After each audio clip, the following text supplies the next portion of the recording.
All right, welcome back. This week we are on to Chapter 10. Now, Chapter 10 deals with inventory. I know we've seen inventory before, but this time we're going to talk about how to calculate cost of our inventory. We're going to focus on the perpetual method.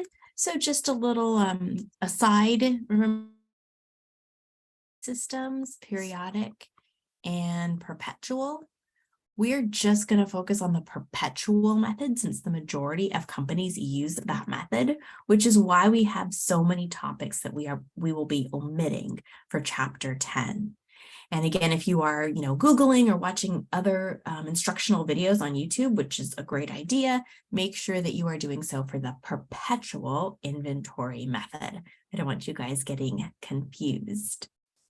All right. What we're going to be doing in Chapter 10, we'll talk about some inventory basics, get some of that foundation from the reading and then some more from my lecture videos. There will be some topics that will be from reading only. They will be to explain the difference between perpetual and periodic. So I should say periodic inventory systems.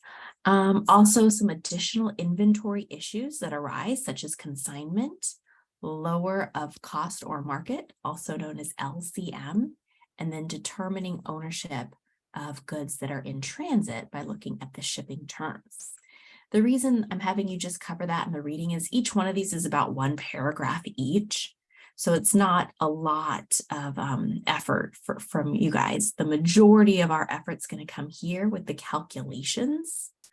When we have to do our calculations, we're going to have 4 inventory methods that we're learning, which means 4 different calculations and analysis and characteristics. So that's where we're going to spend the majority of our time in our lecture videos. All right, so that's what you can expect from this chapter.